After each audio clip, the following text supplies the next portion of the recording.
Guys, আমি যখন বাড়িতে ছিলাম তখনকার ভিডিও, এটা অনেক দিনকার ভিডিও। তো একটা জায়গায় ঘুরতে চলে গেছে, আমরা ঘুরতে গিয়েছি কিন্তু সুন্দরপুরে। আমি কিন্তু বহরমপুরে ঘুরতে গিয়েছিলাম। বহরমপুর থেকে যখন বাড়ি আসে তারপরে দেখে রাস্তার সাইডে মেলা বসেছে। মেলা দেখে কিন্তু আমি থাকতে পারলাম না, তারপরে কিন্তু হুটহাট করে বাইকটা সাইডে রেখে কিন্তু নেমে পড়লাম মেলাতলা। মেলাতে এসে দেখি যে কোনো মানুষের ভিড় নেই, একদমই কিন্তু খুবই মানুষ কম, যেহেতু আজকে ফার্স্ট মেলা। এই কারণে প্রথম দিনের জন্য কিন্তু কোনো মানুষ নেই। মানুষ যদি না থাকে তাহলে কিন্তু কোনো ভালো লাগে না, যত মানুষ থাকবে ততই কিন্তু ভালো লাগে। মানুষের মধ্যে যদি ঠেলাঠেলি না হয় তাহলে কি মেলা জমে? তাহলে আপনারাই বলেন, কারো সাথে ঠেলা লাগুক বা না লাগুক, কিন্তু আমার সাথে যদি ঠেলা লাগতো তাহলে কিন্তু আমি ভাবতাম যে মেলাটা আজকে সুন্দর হয়েছে।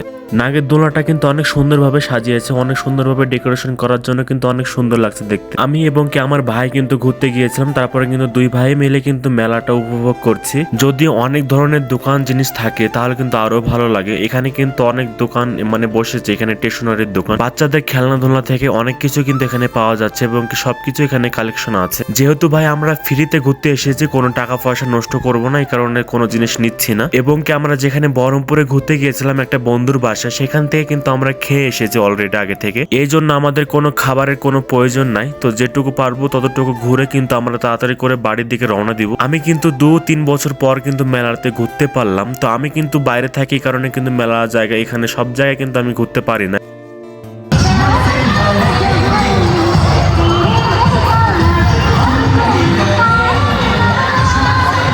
নিজের বাড়িতে নিজের দেশে থাকি না বলে কোনো জায়গায় ভালোভাবে ঘুরতে পারি না, না পারি বন্ধুদের সঙ্গে আড্ডা দিতে পারি না, কোনো কিছু কিন্তু করতে পারি না। যাই হোক, অনেক ঘোরাঘুরি হলো মেলাতে ঘুরতে ঘুরতে দেখি যে ঘড়ির কাঁটাতে একদম 10:30 বেজে গিয়েছে। যেহেতু অনেক রাত্রি হয়ে গেছে, আমরা কিন্তু আর থাকবো না, আমরা কিন্তু চলে যাবো বাড়ির দিকে। ভিডিওটি পর্যন্ত যদি ভালো লাগে থাকে অবশ্যই লাইক কমেন্ট শেয়ার করবেন। Tata, bye bye.